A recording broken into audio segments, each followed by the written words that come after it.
ይቅርታ ሰላም ነው? ይሄ መኪና አንተ ነው? እኔ አህዱ እባላለሁ። በሚሊዮኖች ምክንያት ትልቅ ሚዲያ ቻናል አለኝ እና ለወጣት ጀነሬሽን ያስተምራሉ የማስባቸው ሰዎችን አድቫይስ ጠይቃለሁ።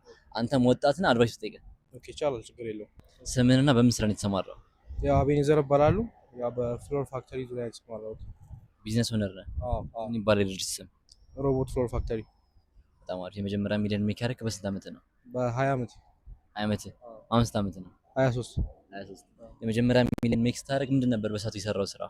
ያው በዚሁ ዙሪያ ነው። አሁን ብዙ ወጣቶች የመጀመሪያ ሚሊዮናቸው ሜክ ለማድረግ መነሻ ይከብደናል ብለው ያስባሉና አንተ ስንት ነገር ከየት ነው ያገኘኸው? ያው በፋሚሊ ነው።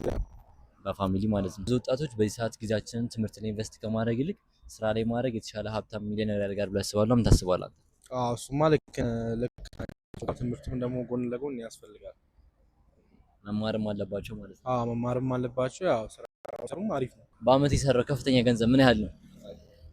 ብዙ ነው። ኧረ እሱማ በአመት ይሄን አትለው ገባ። ብዙ ስለሆነ በብዙ እንትን ስለሆነ በህይወት የሰማው ቤስት የምትለው አድቫይስ ምንድን ነው? ያው ማንም ሰው የፈለገበት መድረስ ይችላል፣ ግን ያው መጀመሪያ የፈለገበት እንደሚደርስ ማመን ያስፈልጋል። መጀመሪያ ራሱ ማመን አለበት ማለት ነው። አዎ አዎ።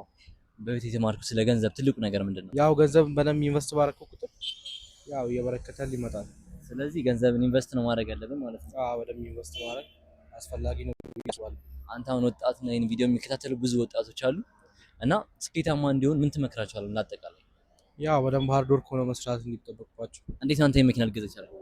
ያው በዚህ በምሰራው ስራ ነው የገዛሁት። ማችን ላይ 90% የሚሆኑት ሰዎች የማያውቁት 10% ኢንጂነሮች የሚያውቁት ለምን ታስበው ነገር ምንድን ነው? ያው መጀመሪያ ማይንድ ሴታችን ላይ ነው መጀመሪያ መስራት ያለብን።